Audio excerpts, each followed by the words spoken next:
Good morning हमारे class 11 12 के प्यारे बच्चों। आज हम लोग चलेंगे जो आपकी ट्रांसफॉर्मेशन की टॉपिक चल रही है। आज हम लोग उसमें देखेंगे interchange of compound sentence and complex sentence. Means किस तरह से कंपाउंड सेंटेंस को कॉम्प्लेक्स सेंटेंस में परिवर्तित करेंगे और कैसे कॉम्प्लेक्स सेंटेंस को कंपाउंड सेंटेंस में परिवर्तित करते हैं। ये प्यारे बच्चों आपकी ग्रामर की 35वीं क्लास है। इसके पहले आपकी ग्रामर की 34 क्लास हो चुकी है, जिसमें हमने अभी तक आपका नरेशन कंप्लीट कर चुके हैं, सिंथेसिस कंप्लीट कर चुके हैं। आज ये प्यारे बच्चों आपकी ट्रांसफॉर्मेशन की अंतिम क्लास है। इसके पहले 14 क्लास ट्रांसफॉर्मेशन की हो चुकी है।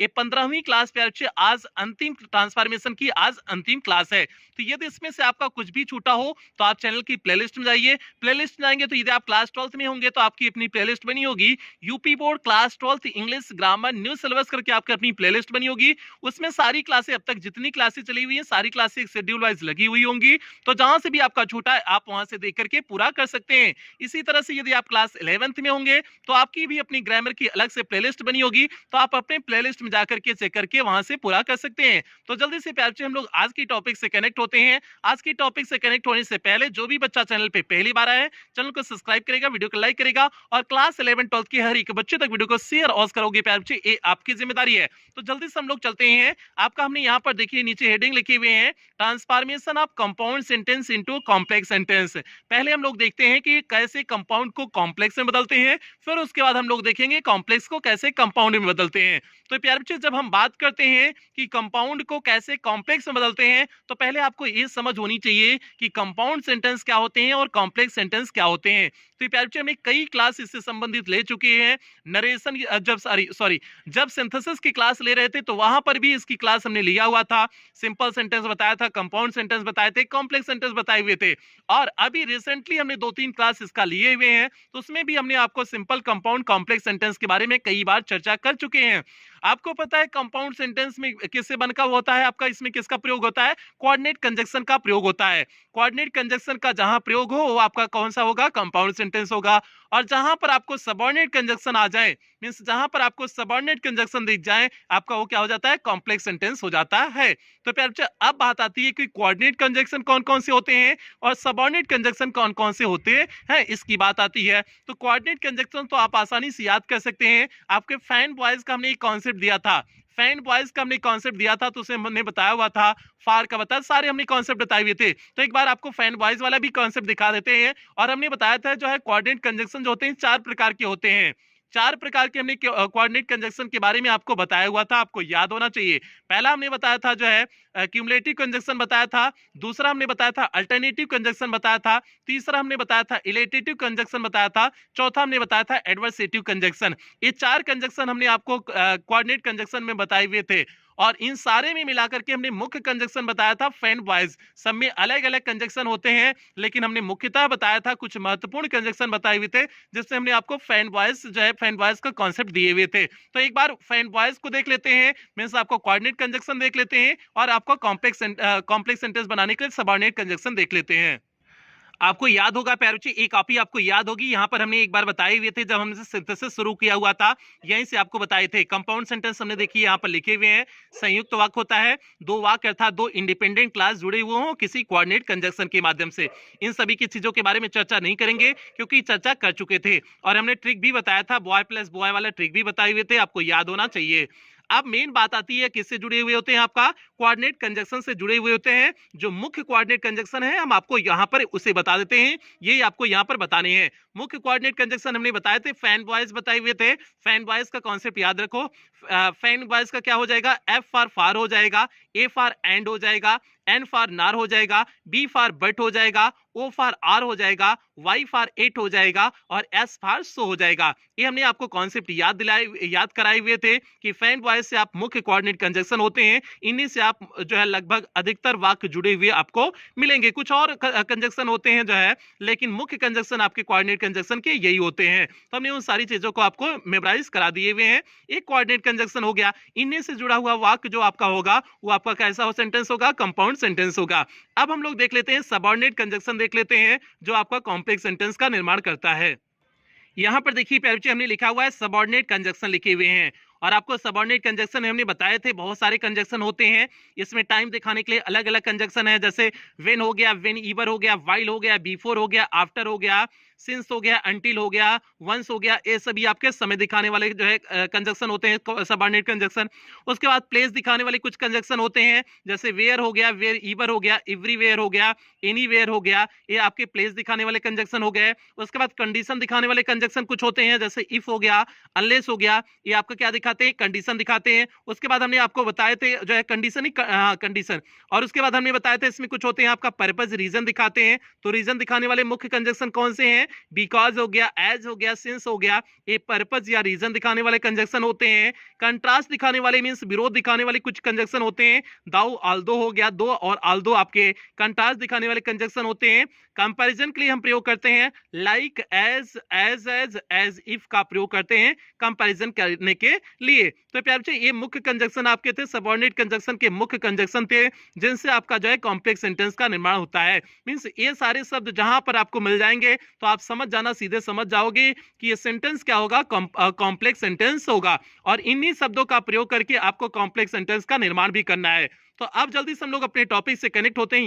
यहां तक चीजें आपको केवल मेमोराइज करा रहे थे, केवल याद दिला रहे थे, तो जल्दी से अब हम लोग अपने टॉपिक से कनेक्ट होते हैं।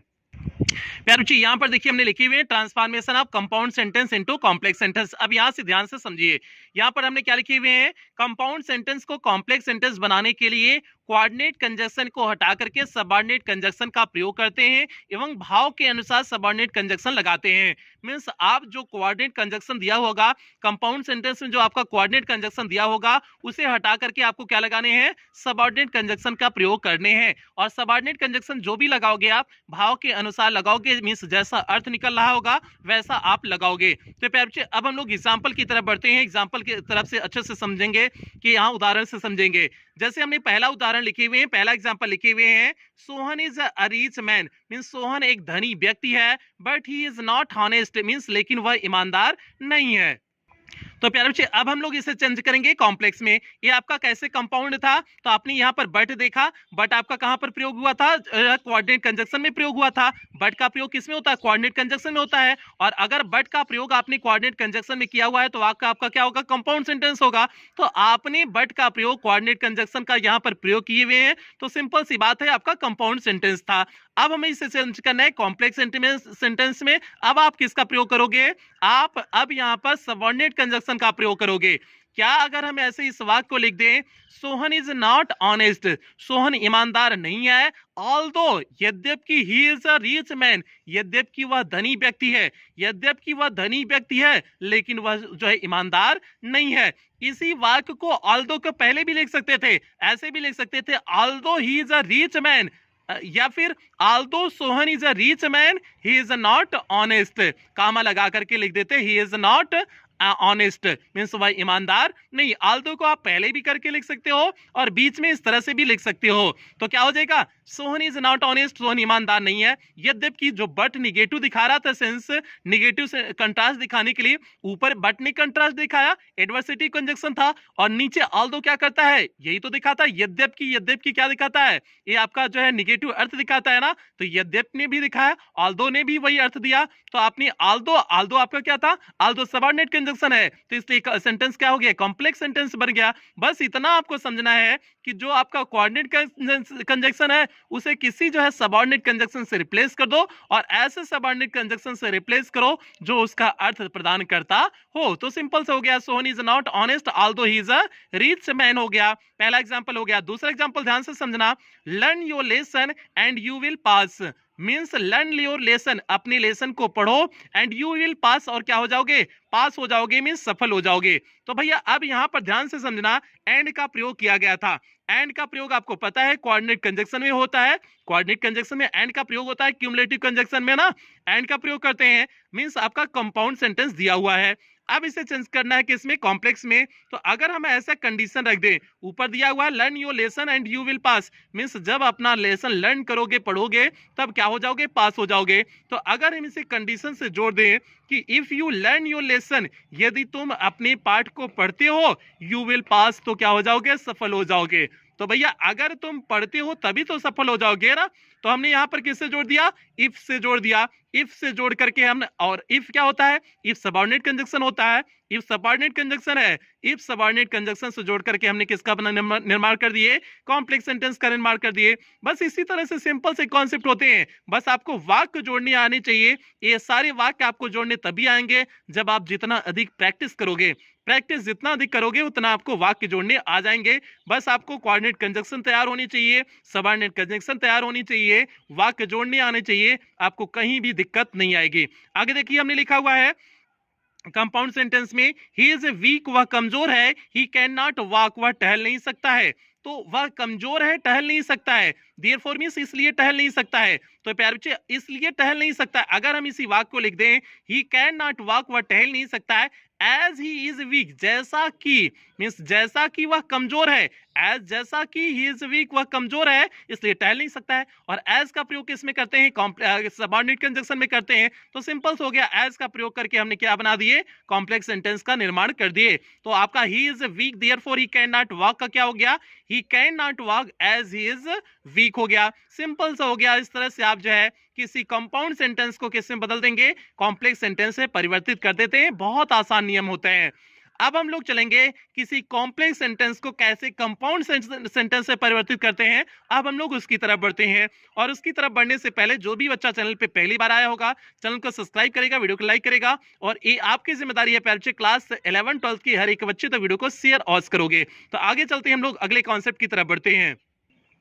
प्यारे बच्चे यहां ध्यान से समझना, transformation of complex sentence into compound sentence. अब कैसे कॉम्प्लेक्स सेंटेंस को कंपाउंड सेंटेंस में बदलते हैं उसके लिए चलते हैं। अब सेम चीज यहां पर भी वही होगा, मींस जो सबऑर्डिनेट कंजंक्शन है उसे किस में कन्वर्ट कर देना है, किसी कोऑर्डिनेट कंजंक्शन से रिप्लेस कर देने हैं। बस इतने ही करने, जो आपने नियम पढ़े उसी नियम को उलट कर दो, आपका ए नियम आ जाएगा। सिंपल सा बात, कॉम्प्लेक्स सेंटेंस को कंपाउंड सेंटेंस में बदलते समय सबऑर्डिनेट कंजंक्शन को हटा करके कोऑर्डिनेट कंजंक्शन का प्रयोग करते हैं, एवं भाव के अनुसार कोऑर्डिनेट कंजंक्शन लगाते हैं। जो कोऑर्डिनेट कंजंक्शन का प्रयोग हम करेंगे वो जो है सेंस के अकॉर्डिंग करते हैं। बार बार करें, केवल आपको सबऑर्डिनेट और कोऑर्डिनेट कंजंक्शन अगर आपको तैयार है तो आप भाव के अकॉर्डिंग अगर वाक्य आपको जोड़ने आते हैं तो आप आसानी से जोड़ करके उसे कन्वर्ट करके परिवर्तित करके आप बना सकते हैं। तो जल्दी से पहले हम लोग एग्जांपल पे आ जाते हैं। जैसे हमने लिखा हुआ है, व्हेन द सन सेट, जब जो है सूर्य क्या होगा, अस्त होगा, वी रिटर्न होम, हम क्या हो जाएंगे, घर वापस आ जाएंगे।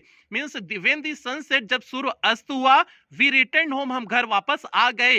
रिटर्न दे दिया है, मींस पास्ट टेंस मींस काम हो गया है, मींस हम रिटर्न, हम कहां पर आ गए, घर आ गए। तो व्हेन द सन सेट, जब सूर्य अस्त हुआ, वी रिटर्न होम, हम घर को आए। तो भैया अब यहां पर व्हेन से जुड़े हुए हैं तो आपको दिख रहा है कॉम्प्लेक्स सेंटेंस दिख रहा है। अगर हम इसी वाक्य को एंड से जोड़ दें इस तरह से, द सन सेट मींस सूर्य अस्त हो गया, एंड वी रिटर्न होम, और हम कहां को आ गए, वापस घर को आ गए। तो हमने किससे जोड़ दिया, एंड से जोड़ दिया, एंड से जोड़ा, और एंड आपका क्या होता है, कोऑर्डिनेट कंजंक्शन होता है। तो कोऑर्डिनेट कंजंक्शन है तो सिंपल सा बात हो गया, आपका कंपाउंड सेंटेंस बन गया। कोऑर्डिनेट कंजंक्शन से हमने जोड़ा तो सीधे से क्या बन जाएगा, कंपाउंड सेंटेंस बन गया। तो आपने यहां पर क्या कर दिया, दिन sun set and we returned home हो गया। इस तरह से आपने इसे क्या कर दिया, परिवर्तित कर दिया। और इस बात को बार बार आप ध्यान देंगे, वर्ब दो ही रहना चाहिए, इस तरह से नहीं जोड़ो कि वर्ब एक हो जाए। मींस वर्ब दो सब्जेक्ट का कॉन्सेप्ट तब भी रहना चाहिए, बस आपको कंजंक्शन चेंज करने हैं। सबऑर्डिनेट की जगह आपको क्या कर देने हैं, कोऑर्डिनेट कंजंक्शन के प्रयोग कर देने हैं। एक एग्जांपल की तरफ और बढ़ते हैं, दूसरे एग्जांपल की तरफ। जैसे हमने लिखे हुए हैं, I can not attend the office, मैं ऑफिस को अटेंड नहीं कर सकता हूं, मींस जा नहीं सकता हूं। एज आई एम इल, जैसा कि मैं क्या हूं, बीमार हूं। जैसा कि मैं बीमार हूं इसलिए ऑफिसवा को क्या नहीं कर सकता है, जा नहीं सकता हूं। तो भैया बीमार रहने के बाद कोई ऑफिस में नहीं जाता है ना, तो इसलिए वही बात यहाँ कहा गया है। तो अब इस ओकेजन एज ऊपर प्रयोग किया गया था। एज में आप जानते हो, एज आपका किस कॉन्सेप्ट में आएगा, कॉम्प्लेक्स सेंटेंस में एज का प्रयोग होता है। तो एज यहाँ पर दिया हुआ है, अब एज को रिप्लेस करने हैं। तो एज को रिप्लेस देखो कैसे किए हुए हैं, आई एम इल, मैं बीमार हूं, सो इसलिए I can not attend the office, मैं ऑफिस में नहीं अटेंड कर सकता। मैं सीधे से हमने किसका प्रयोग कर दिया, सो का प्रयोग कर दिए। इसलिए के लिए आप सो कंजंक्शन का प्रयोग करते हैं ना, और सो आपका किस में होता है, फैन बॉयज में आप कहोगे तो फैन बॉयज अंत में यस आ रहा है, बॉयज यस आ रहा है ना, तो यस से आपका क्या होता है, सो हमने बताया हुआ था ना, तो सो का आपने प्रयोग करके यहाँ पर क्या बना दिया, कंपाउंड सेंटेंस। सीधे कोऑर्डिनेट कंजंक्शन का प्रयोग करके आप कंपाउंड सेंटेंस बना देते हैं, बस इतनी सी बात सीधे से समझते रहना। अगले एग्जाम्पल की तरफ अब हम लोग आगे बढ़ते हैं। तीसरा एग्जाम्पल पे बच्चे यहाँ पर देखिए लिखे हुए हैं, तीसरा एग्जाम्पल देखिए क्या लिखे हुए हैं, if you search his house, यदि तुम उसके घर को सर्च करते हो, you will find the money, तो पैसा तुम पा जाओगे। मीन्स यदि तुम उसके घर को सर्च करते हो, मीन्स खोज करते हो, तो तुम्हें क्या मिल जाएगा, पैसा मिल जाएगा। तो हो सकता है भैया बहुत जो है चोरी से काला धन कमाया हुआ हो, और जो सीबीआई ईडी का जांच उसके घर पड़ने वाली हो, तो अगर उसके घर छपवा मारेंगे तभी तो पैसा वैसा मिलेगा। और चोरिया जब करने जाते हैं तो किसी के घर में पहला रेकी कर लेते हैं ना कि जो है उसके घरवा में कितना पैसा वैसा है, तो वही बात यहाँ पर भी है। If you search his house, यदि तुम उसके घर को सर्च करोगे, you will find the money, तुम पैसा पाओगे। तो भैया अब इसको चेंज करना है, इफ से जुड़ा हुआ है, इफ से जुड़ा हुआ है तो सीधे आप समझ रहे हो कभी आपका कॉम्प्लेक्स सेंटेंस है, सीधे आपको समझ में आ गया कभी आपका क्या है, कॉम्प्लेक्स सेंटेंस है। अब इसे बनाने हैं, कंपाउंड बनाने हैं, कंपाउंड में कोऑर्डिनेट कंजंक्शन का प्रयोग करने हैं। अगर हमने ऐसे लिख दिए, सर्च हिज हाउस, उसके घर को सर्च करो, and you will find the money, और तुम पैसे को क्या कर जाओगे, पा जाओगे। तो हमने एंड से यहां जोड़ दिए, एंड से जोड़ करके हमने क्या बना दिए हुए इसे, एंड से जोड़ करके हमने इसे बना दिए कंपाउंड सेंटेंस।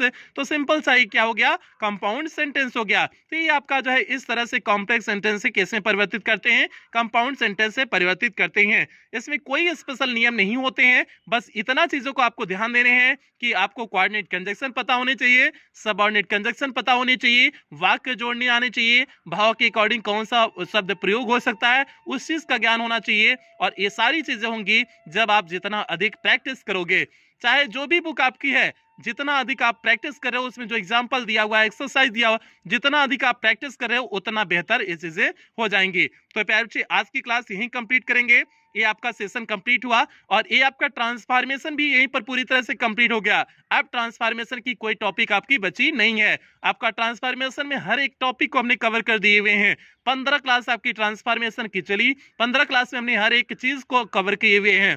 तो प्यारे बच्चे अब कर सकते हैं, आपका नरेशन पूरी तरह से कंप्लीट हो गया, सिंथेसिस कंप्लीट हो गया, ट्रांसफॉर्मेशन पूरी तरह से कंप्लीट हो गया है। यदि इसमें से कुछ भी छूटा हो तो आप चैनल की प्लेलिस्ट में जाकर के चेक करके वहां से पूरा कर लेंगे। तो प्यारे बच्चे आज की क्लास यहीं कंप्लीट करेंगे, कल शुरू करते हैं, कुछ नई क्लास के साथ शुरू करेंगे, कुछ नई टॉपिक शुरू करेंगे। तब तक जो भी बच्चे चैनल पे पहली बार आए, चैनल को सब्सक्राइब कर लें, वीडियो को लाइक कर दें, और क्लास 11 12 के हर एक बच्चे तक वीडियो को शेयर और कर देंगे प्यारे बच्चे, ये आपकी जिम्मेदारी है। और यदि आप हमारे ब्लॉगिंग चैनल से जुड़ना चाहते हैं, जैसे नीचे सूरज यादव जौनपुर करके लिखा गया है, उसी तरह से यूट्यूब पे सर्च करेंगे, मेरा ब्लॉगिंग चैनल मिल जाएगा, आप वहां से भी मुझसे जुड़ सकते हैं। तो प्यारे बच्चे आज की क्लास यहीं कंप्लीट करते हैं, मिलते हैं अगली क्लास में, कल नई टॉपिक के साथ मिलते हैं। तब तक आप लोग अपना ध्यान रखिए, अपने परिवार का ध्यान रखें। लव यू ऑल प्यारे बच्चों।